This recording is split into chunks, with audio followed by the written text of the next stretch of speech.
நாடாளுமன்ற மக்களவைத் தேர்தலில் தமிழகம் மற்றும் புதுச்சேரிக்கு உட்பட்ட 40 மக்களவைத் தொகுதிகளிலும் அஇஅதிமுக தனித்து நின்று வெற்றி பெற வேண்டும் என்பதே இலக்கு என்றும், அதே சமயம் கூட்டணி வியூகங்களை அமைக்கவும், தேர்தல் குறித்த அனைத்து முடிவுகளை எடுக்கவும் அஇஅதிமுக பொதுச் செயலாளரும் முதலமைச்சருமான செல்வி ஜெயலலிதாவுக்கு முழு அதிகாரம் வழங்கியும் கழக செயற்குழு பொதுக்குழுவில் ஒருமனதாக தீர்மானம் நிறைவேற்றப்பட்டது. தமிழ் இனத்திற்கு தொடர்ந்து துரோகம் இழைக்கும் சுயநலவாதி கருணாநிதியையும் அவரை சார்ந்தவர்களையும் நாடாளுமன்ற மக்களவைத் தேர்தலில் வாக்காளர்கள் முற்றிலுமாக புறக்கணிக்க வேண்டும் என்றும் தீர்மானம் நிறைவேற்றப்பட்டது. அப்பாவி தமிழக மீனவர்கள் இலங்கை கடற்படையினரால் தொடர்ந்து தாக்கப்படுவதை தடுத்து நிறுத்தாத மத்திய காங்கிரஸ் கூட்டணி அரசுக்கு கடும் கண்டனம் தெரிவித்தும் கழக செயற்குழு பொதுக்குழு கூட்டத்தில் ஒருமனதாக தீர்மானம் நிறைவேற்றப்பட்டது. அனைத்திந்திய அண்ணா திராவிட முன்னேற்றக் கழக பொதுச் செயலாளரும் முதலமைச்சருமான செல்வி ஜெயலலிதா வரும் பிப்ரவரி மாதம் 24ஆம் தேதி பிறந்த நாள் காணவிருப்பதை முன்னிட்டு அவர் பல்லாண்டு வாழவும் அவரது திருப்பணிகளால் பாரத நாடு வாழவும் வாழ்த்து தெரிவித்து அஇஅதிமுக செயற்குழு மற்றும் பொதுக்குழுவில் முதல் தீர்மானம் நிறைவேற்றப்பட்டது. தலைமை பண்புகளின் உறைவிடமாகவும் தன்னலமற்ற தொண்டுக்கு எடுத்துக்காட்டாகவும் தமிழ் இனமும் தமிழ் மொழியும் காக்க தம்மையே அர்ப்பணிக்கும் தியாக தீபமாகவும், தம்மை நம்பி வந்தவர்களை தம் அன்பினால் வாழ வைக்கும் தாயாகவும், கோடான கோடி கழகத் தொண்டர்களின் நம்பிக்கையாகவும் திகழும் அஇஅதிமுக பொதுச் செயலாளர் முதலமைச்சர் செல்வி ஜெயலலிதாவின் அயராத உழைப்பாலும் தியாகத்தாலும் அஇஅதிமுக வெற்றி பாதையில் தொடர்ந்து வீறு நடை போடுகிறது. இந்த நாடும் கழகமும் இன்னும் மேன்மையுற வேண்டும் என்ற சிந்தனையை தமது அன்றாட பிரார்த்தனையாக கொண்டு நாட்டு மக்களின் நலனுக்காக தம்மையே அர்ப்பணித்து அரும்பணியாற்றி வரும் முதலமைச்சர் செல்வி ஜெயலலிதா வரும் பிப்ரவரி மாதம் 24ஆம் தேதி பிறந்த நாள் காணவிருப்பதை முன்னிட்டு இறைவன் முழு உடல் நலனையும் மன அமைதியையும் அவருக்கு நிறைவாக வழங்கி தன் கரங்களில் அவரை பாதுகாத்து வழி நடத்த எல்லாம் வல்ல இறைவனை கழக செயற்குழு பொதுக்குழு பிரார்த்திக்கிறது. முதலமைச்சர் செல்வி ஜெயலலிதா பல்லாண்டு வாழ்க, அவரது திருப்பணிகளால் பாரதமும் வாழ்க என அனைவரும் எல்லையில்லா மகிழ்ச்சியோடு வாழ்த்துவதாக ஒருமனதாக நிறைவேற்றப்பட்ட தீர்மானத்தில் தெரிவிக்கப்பட்டுள்ளது.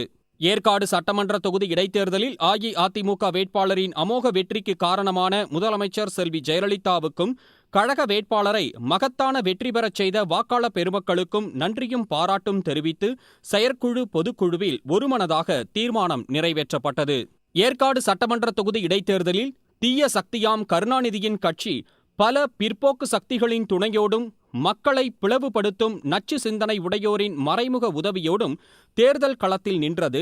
வன்முறைகளை கட்டவிழ்த்துவிட்டதோடு பொய் பிரச்சாரம் மூலம் வாக்கு சேகரிக்கும் கீழ்மைச் செயலில் கருணாநிதி கட்சியினரும் அதற்கு துணை போனவர்களும் ஈடுபட்டனர்.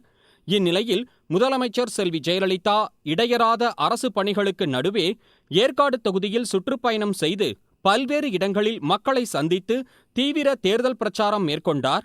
முதலமைச்சர் செல்வி ஜெயலலிதாவின் மக்கள் செல்வாக்கும் நிர்வாகத் திறமையும் மதிநுட்பமும் அயரா உழைப்பும் அவர் வெற்றிகரமாக செயல்படுத்தி வரும் எண்ணற்ற மக்கள் நலத் திட்டங்களும் மகத்தான வெற்றியை கழகத்திற்கு ஈட்டித் தந்தன.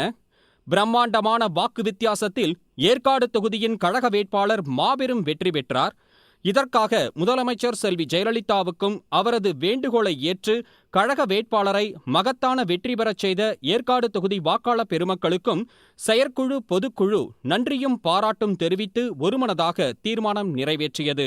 விரைவில் நடைபெறவுள்ள நாடாளுமன்ற மக்களவை பொதுத் தேர்தல் இந்திய நாட்டு வரலாற்றில் மிக இன்றியமையாத தேர்தலாக அமையும்.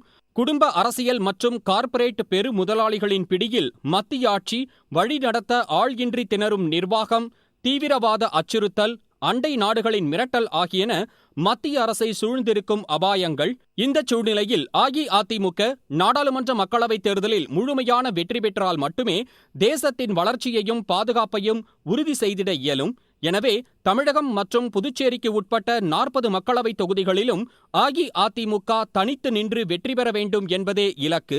இருப்பினும் கூட்டணி வியூகங்களை அமைக்கவும் தேர்தல் குறித்த அனைத்து முடிவுகளை எடுக்கவும் அஇஅதிமுக பொதுச் செயலாளரும் முதலமைச்சருமான செல்வி ஜெயலலிதாவுக்கு முழு அதிகாரம் வழங்கி மற்றொரு தீர்மானம் ஒருமனதாக நிறைவேற்றப்பட்டது. 5 ஆண்டுகளுக்கு ஒருமுறை கழக அமைப்புகளுக்கான தேர்தல் நடத்தப்பட வேண்டும் என்ற விதிமுறையை தளர்த்தி நாடாளுமன்ற மக்களவை பொதுத் தேர்தல் முடிந்த பின்னர் கழக அமைப்புகளுக்கான தேர்தல்களை நடத்துவதற்கு முழு ஒப்புதல் வழங்கி தீர்மானம் நிறைவேற்றப்பட்டது. நெய்வேலி பழுப்பு நிலக்கரி நிறுவனத்தின் பங்குகளை தனியாருக்கு விற்பனை செய்ய மத்திய அரசு முயற்சி மேற்கொண்டபோது என்எல்சி தொழிலாளர்களின் உணர்வுகளுக்கும் தமிழக மக்களின் கோரிக்கைகளுக்கும் மதிப்பளித்து தமிழக அரசுக்கு ஏற்படும் நிதிச்சுமையை கருத்தில் கொள்ளாமல் என்எல்சி பங்குகளை தமிழக அரசின் பொதுத்துறை நிறுவனங்களுக்கு விற்பனை செய்ய மத்திய அரசை வலியுறுத்தி தமது மதிநுட்பத்தால் வெற்றி கண்ட முதலமைச்சர் செல்வி ஜெயலலிதாவுக்கு மனமார்ந்த நன்றியும் பாராட்டும் தெரிவித்து அஇஅதிமுக செயற்குழு பொதுக்குழுவில் ஒருமனதாக தீர்மானம் நிறைவேற்றப்பட்டது. காவிரி நதிநீரில் தமிழகத்திற்குரிய பங்கினை பெற முடியாமல் போனதற்கு அடிப்படை காரணம் கருணாநிதி தனது ஊழல் சாம்ராஜ்யத்தை காப்பாற்றிக் கொள்வதற்காக செய்த மாபெரும் துரோகமாகும். இந்திய அரசால் கச்சத்தீவு இலங்கைக்கு தாரை வார்க்கப்பட்டபோது வாய்மூடி மௌனமாக இருந்த இன துரோகி கருணாநிதி முல்லை பெரியாறு அணை விவகாரத்தில் மாபாதக செயலை செய்தவர் கருணாநிதி. தமிழகத்தில் லஞ்ச ஊழல் அராஜக ஆட்சியை கட்டவிழ்த்துவிட்டு தனது கட்சிக்காரர்கள் செய்த நில அபகரிப்புகளுக்கு துணை போனவர் கருணாநிதி. தமிழ்நாடு மின்சார வாரியத்தை சீர்குலைத்து 40,000 கோடி ரூபாய் கடனில் மூழ்கடித்து மின்மிகை மாநிலமாக இருந்த தமிழகத்தை மின்குறை மாநிலமாக ஆக்கியவர் கருணாநிதி. முதலமைச்சர் செல்வி ஜெயலலிதா 3வது முறையாக ஆட்சி பொறுப்பேற்றதும் அவரது தீவிர தொடர் நடவடிக்கைகளால் மின்வெட்டு படிப்படியாக குறைக்கப்பட்டு கடந்த ஜூலை மாதம் முதல் மின்வெட்டே இல்லை என்ற நிலைமை ஏற்பட்டது. ஆனால் அதன் பின்னர் மத்திய அரசின் கட்டுப்பாட்டில் உள்ள மின் உற்பத்தி நிலையங்களில் கோளாறு ஏற்பட்டு 2500 மெகாவாட் மின் உற்பத்தி பாதிக்கப்பட்டது. தமிழ்நாட்டில் மின்வெட்டே இல்லை என்ற நிலையை உருவாக்கி சாதனை படைத்த முதலமைச்சர் செல்வி ஜெயலலிதாவின் புகழுக்கும் பெருமைக்கும் களங்கம் ஏற்படுத்தும் வகையில் மத்திய காங்கிரஸ் கூட்டணி அரசும் திமுகவும் சேர்ந்து மத்திய அரசின் கட்டுப்பாட்டில் உள்ள மின் உற்பத்தி நிலையங்களில் கோளாறுகள் ஏற்பட சதித்திட்டம் தீட்டியிருக்கிறதோ என்ற சந்தேகம் மக்கள் மனதில் எழுந்தது. இவ்வாறு தமிழ்நாட்டில் செயற்கையான மின்வெட்டு ஏற்படுவதற்கு காரணமாக இருந்தது காங்கிரசும் திமுகவும். என்எல்சி நிறுவன பங்குகள் தனியாருக்கு விற்கப்படுவதை தடுத்து நிறுத்த முயற்சிக்காத கருணாநிதி தனது மகளை நாடாளுமன்ற மாநிலங்களவை உறுப்பினராக்கிட காங்கிரஸ் கட்சியின் ஆதரவை நாடிச் சென்ற சுயநலவாதி. திரு தேவகவுடா, திரு ஐ.கே. குஜரால் ஆகிய பிரதமர்களின் கூட்டணி ஆட்சியிலும் பின்னர் பாரதிய ஜனதா தலைமையிலான கூட்டணி ஆட்சியிலும் அதனைத் தொடர்ந்து காங்கிரஸ் கூட்டணி ஆட்சியிலும் பல ஆண்டுகளாக மத்திய அரசில் பங்கு கொண்ட கருணாநிதி தமிழ் மக்களுக்கு நன்மையும் பெருமையும் தருகின்ற எந்த திட்டத்தையும் செயல்படுத்தியதே இல்லை. மாறாக தனக்கும் தன்னைச் சேர்ந்தவர்களுக்கும் பல லட்சம் கோடி ரூபாய் சம்பாதிக்க வழிவகை செய்து கொண்டவர் கருணாநிதி. 2G அலைக்கற்றை விற்பனை முறைகேடுகள் மூலம் பல லட்சம் கோடி ரூபாய்களை சுருட்டியது கருணாநிதியும் அவரது குடும்பமும் அவரது கட்சியைச் சேர்ந்தவர்களும் என நாடே பேசுகிறது. இலங்கையில் பல்லாயிரக்கணக்கான தமிழ் மக்கள் சிங்கள அரசின் இராணுவத்தால் கொடூரமாக கொல்லப்பட்டபோது தமிழ்நாட்டின் முதலமைச்சராகவும் மத்திய காங்கிரஸ் கூட்டணி அரசின் 2வது பெரிய பங்குதாரராகவும் இருந்த கருணாநிதி உண்ணாவிரத கபட நாடகம் நடத்தினார். இத்தகைய கொடூர சிந்தனை கொண்ட சுயநலவாதி, தீய சக்தி, தமிழின துரோகி கருணாநிதி 2014 நடைபெறும் நாடாளுமன்ற மக்களவைத் தேர்தலில் வாக்கு கேட்டு வந்தால் கருணாநிதியையும் அவரை சார்ந்தவர்களையும் தமிழக வாக்காளர்கள் முற்றிலுமாக புறக்கணிக்க வேண்டும் என கேட்டுக்கொண்டு கழக செயற்குழு பொதுக்குழுவில் தீர்மானம் நிறைவேற்றப்பட்டது. இலங்கையில் நடைபெற்ற உள்நாட்டுப் போரில் தமிழர்களுக்கு எதிராக இழைக்கப்பட்ட அநீதிகள், மனித உரிமை மீறல்கள், போர்க்குற்றங்கள், இனப்படுகொலைகளை குறித்து சர்வதேச விசாரணை நடத்தப்பட வேண்டும். குற்றங்கள் புரிந்தோர் கடுமையாக தண்டிக்கப்பட வேண்டும். இலங்கையின் ஏனைய பெரும்பான்மை மக்களுக்கு இணையான உரிமையும் பாதுகாப்பும் தமிழர்களுக்கு வழங்கப்படும் வரை இலங்கை அரசுடன் இந்திய அரசு நட்பு நாடு என்ற அளவில் ராஜ்ஜிய உறவு கொள்ளக்கூடாது. இலங்கை காமன்வெல்த் மாநாட்டில் பெயர் அளவுக்கு கூட இந்தியா சார்பில் யாரும் கலந்து கொள்ளக்கூடாது என மத்திய அரசை கேட்டுக்கொண்டு தமிழக சட்டமன்ற பேரவையில் ஒருமனதாக தீர்மானங்கள் நிறைவேற்றப்பட்டன. உலகிலேயே இலங்கை தமிழர்களுக்கு ஆதரவாக சட்டமன்றத்தில் தீர்மானங்களை நிறைவேற்றிய ஒரே ஆட்சி முதலமைச்சர் செல்வி ஜெயலலிதா தலைமையில் நடைபெறும் ஆட்சி மட்டுமே என்ற உண்மை வரலாற்றில் என்றென்றும் நிலைத்திருக்கும். இலங்கை தமிழர்களுக்கு ஆதரவாக பிரிட்டன், அமெரிக்கா போன்ற வலிமை வாய்ந்த நாடுகளும் பல்வேறு அமைப்புகளும் இன்று குரல் கொடுத்து வருவதற்கு தமிழ்நாடு சட்டமன்ற பேரவையில் நிறைவேற்றப்பட்ட தீர்மானங்களே கிரியா ஊக்கிகளாக விளங்குகின்றன. இந்நிலையில் தமிழக மக்களின் உணர்வுகளை பிரதிபலித்த தமிழ்நாடு சட்டமன்ற பேரவையின் தீர்மானங்களை அலட்சியப்படுத்திவிட்டு இலங்கை தலைநகர் கொழும்பில் நடைபெற்ற காமன்வெல்த் உச்சி மாநாட்டில் இந்திய அரசு சார்பில் வெளி விவகாரத்துறை அமைச்சரை பங்கேற்கச் செய்த மத்திய காங்கிரஸ் கூட்டணி அரசை வன்மையாக கண்டித்து அஇஅதிமுக செயற்குழு பொதுக்குழுவில் ஒருமனதாக தீர்மானம் நிறைவேற்றப்பட்டது. இலங்கையில் இனப்படுகொலை நடத்தியதோடு தமிழக மீனவர்களை அன்றாடம் துன்புறுத்திக் கொண்டிருக்கும் இலங்கை ராணுவத்திற்கு தமிழ்நாட்டில் மட்டுமின்றி இந்தியாவின் எந்த பகுதியிலும் எவ்வித பயிற்சியும் அளிக்கக்கூடாது என வலியுறுத்தி முதலமைச்சர் செல்வி ஜெயலலிதா இந்திய பிரதமருக்கு தொடர்ந்து பல்வேறு கடிதங்கள் எழுதியுள்ளார். இந்த நிலையில் வெந்த புண்ணில் வேல் பாய்ச்சுவது போல் இந்திய கடற்படை அதிகாரிகளுக்கு வழங்கப்படும் 4 ஆண்டு தொழில்நுட்ப பட்டம் போன்று இலங்கை கடற்படை அதிகாரிகளுக்கும் தொழில்நுட்ப பயிற்சி வழங்க மத்திய அரசு முடிவு செய்துள்ளது. மத்திய காங்கிரஸ் கூட்டணி அரசின் இந்த மாபாதக செயலுக்கு கடும் கண்டனம் தெரிவிப்பதோடு உடனடியாக இத்திட்டத்தை ரத்து செய்ய வேண்டும் என மத்திய அரசை வலியுறுத்தி ஒருமனதாக தீர்மானம் நிறைவேற்றப்பட்டது. தமிழக மீனவர்கள் இலங்கை கடற்படையினரால் தாக்கப்படுவதும் கடத்திச் செல்லப்படுவதும் சிறையில் அடைத்து சித்திரவதை செய்யப்படுவதும் தொடர்ந்து நிகழ்கின்றன. இதனால் தமிழக மீனவர்கள் தங்கள் வாழ்வாதாரங்களை இழக்கின்றனர். மிகவும் உணர்வு பூர்வமான இந்த பிரச்சனையில் தூதரக ரீதியான நடவடிக்கைகளை மத்திய அரசு விரைந்து எடுக்க வேண்டும் என வலியுறுத்தி முதலமைச்சர் செல்வி ஜெயலலிதா தொடர்ந்து பல முறை பாரத பிரதமருக்கு கடிதங்கள் எழுதியுள்ளார். ஆனால் மத்திய அரசு எந்த நடவடிக்கையும் எடுக்கவில்லை. இலங்கை சிறையில் அடைக்கப்பட்டுள்ள பல தமிழக மீனவர்களை விடுவிக்கவும் அவர்களின் மீன்பிடி படகுகளை திரும்பப் பெற்றுத்தரவும் உறுதியான நடவடிக்கை எடுக்காமல் மௌனம் சாதித்துக் கொண்டிருக்கும் மத்திய காங்கிரஸ் கூட்டணி அரசுக்கு கடும் கண்டனம் தெரிவித்து செயற்குழு பொதுக்குழுவில் மற்றொரு தீர்மானம் நிறைவேற்றப்பட்டது. 2013ஆம் ஆண்டிற்கான ஃபிடே உலக சதுரங்க வாகையர் போட்டியினை இந்தியாவிலேயே முதன்முறையாக சென்னையில் நடத்த 29 கோடி ரூபாய் நிதி ஒதுக்கி தந்து உலக சதுரங்க வாகையர் போட்டியின் புரவலராக பொறுப்பேற்று அந்த போட்டியினை வெற்றிகரமாகவும் அனைவரும் பாராட்டும் வண்ணம் நடத்தி காட்டி சர்வதேச அளவில் தமிழ்நாட்டிற்கு பெருமை சேர்த்த முதலமைச்சர் செல்வி ஜெயலலிதாவுக்கு கழக செயற்குழு பொதுக்குழுவில் பாராட்டும் நன்றியும் தெரிவித்து தீர்மானம் நிறைவேற்றப்பட்டது.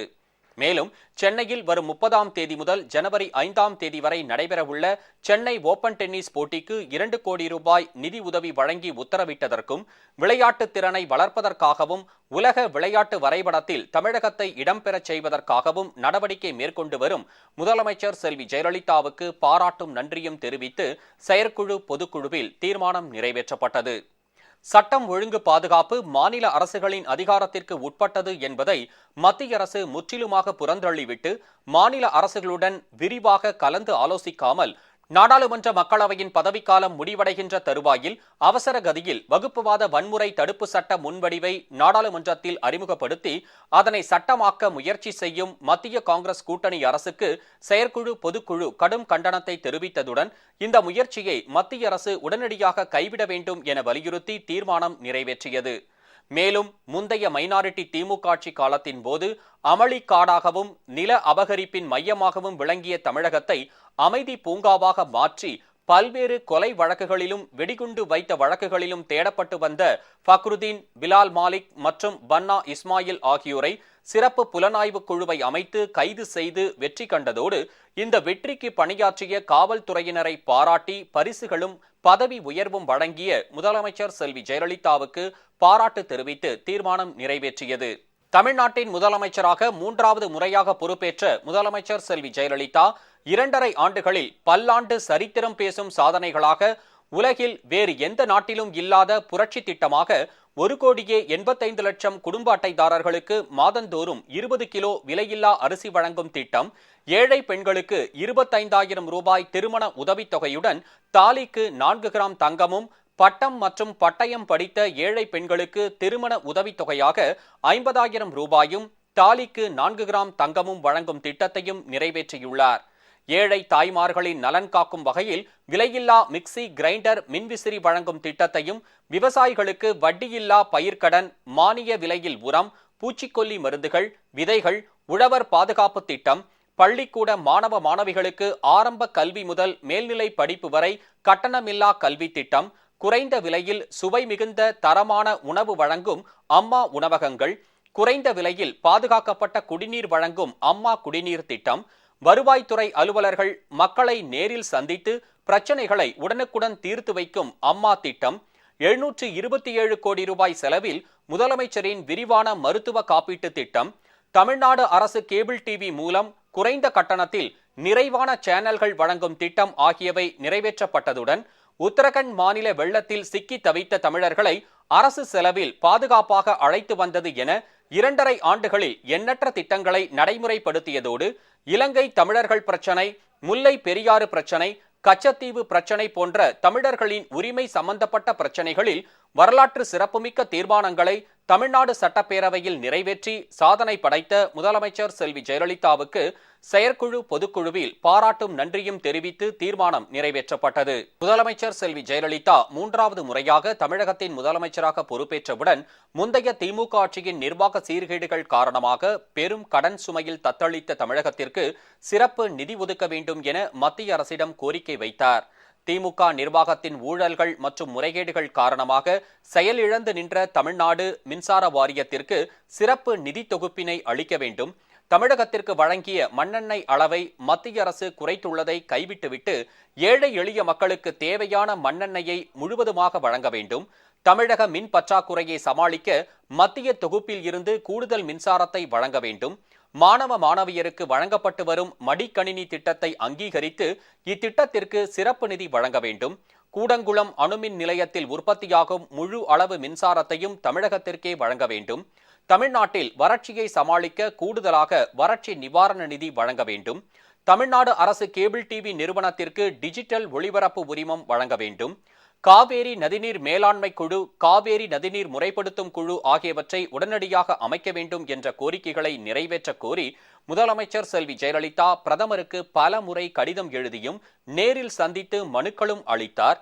தமிழக மக்களுக்கான இந்த கோரிக்கைகளில் எந்த கோரிக்கைக்கும் சாதகமாக நடவடிக்கை எடுக்காமல் தமிழக மக்களை தொடர்ந்து வஞ்சித்து வரும் மத்திய காங்கிரஸ் கூட்டணி அரசுக்கு அஇஅதிமுக பொதுக்குழு கூட்டத்தில் வன்மையாக கண்டனம் தெரிவித்து தீர்மானம் நிறைவேற்றப்பட்டது. இந்தியாவின் அனைத்து மாநிலங்களுக்கும் எடுத்துக்காட்டாக முதலமைச்சர் செல்வி ஜெயலலிதா தலைமையில் சென்னையில் 3 நாள் மாவட்ட ஆட்சியர்கள் மற்றும் காவல்துறை அதிகாரிகள் மாநாடு நடைபெற்றது. இதில் நிர்வாகத்தின் அனைத்து அம்சங்களையும் விரல் நுனியில் வைத்து அதிகாரிகளுக்கு அறிவுரைகள் வழங்கிய முதலமைச்சர் செல்வி ஜெயலலிதா இம்மாநாட்டில் மக்கள் நலன்களுக்கான 312 வளர்ச்சி திட்டங்களை அறிவித்து சாதனை படைத்தார்.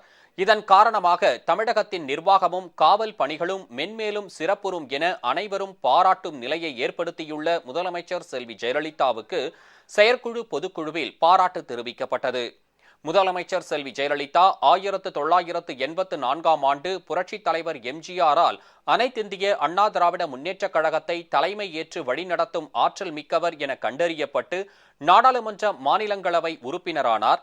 பின்னர் 1989ஆம் ஆண்டு தமிழ்நாடு சட்டப்பேரவை உறுப்பினரானார்.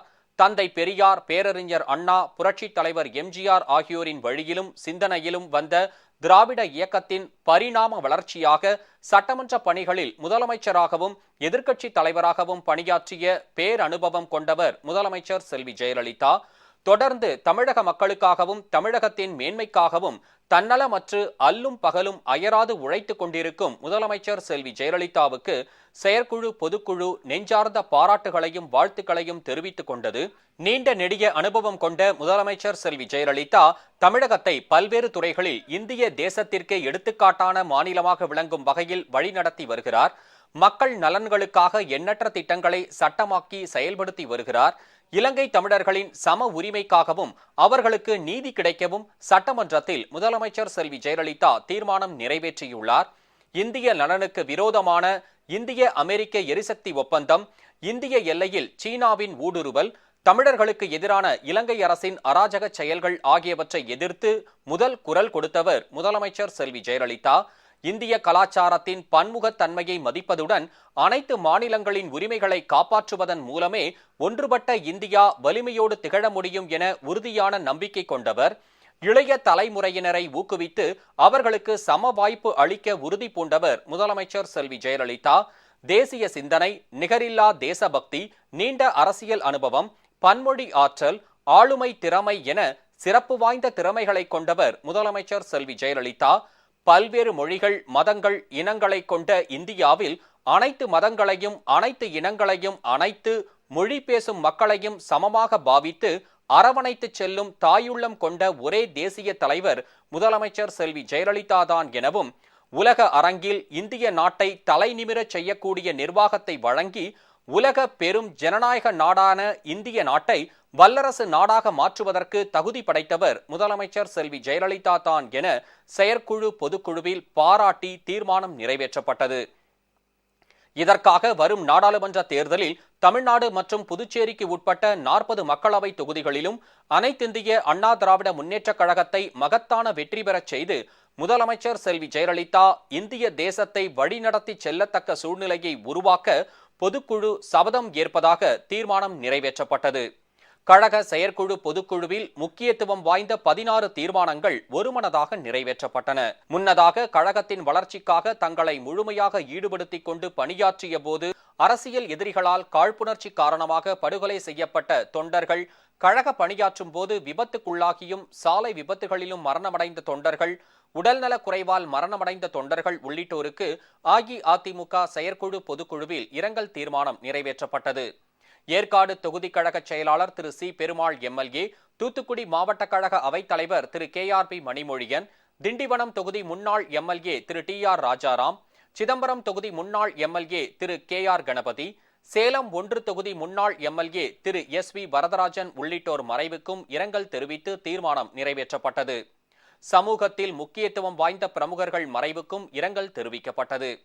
தென்னாப்பிரிக்காவின் நிறவெறி கொள்கையை எதிர்த்து போராடி வெற்றி கண்டவரும் அந்நாட்டின் முதல் கருப்பின அதிபராக பதவி வகித்தவரும் நோபேல் அமைதி பரிசு பெற்றவரும் காந்திய சிந்தனையாளருமான திரு நெல்சன் மண்டேலாவின் மறைவுக்கு ஆழ்ந்த இரங்கல் தெரிவித்து அஇஅதிமுக செயற்குழு பொதுக்குழுவில் தீர்மானம் நிறைவேற்றப்பட்டது. மாலை முரசு நாளிதழ் நிர்வாக ஆசிரியர் திரு ராமச்சந்திர ஆதித்தன், AITUC அகில இந்திய துணைத் தலைவர் திரு SS தியாகராஜன், சமூக சேவகி திருமதி சரோஜினி வரதப்பன் ஆகியோர் மறைவுக்கும் இரங்கல் தெரிவித்து தீர்மானம் நிறைவேற்றப்பட்டது.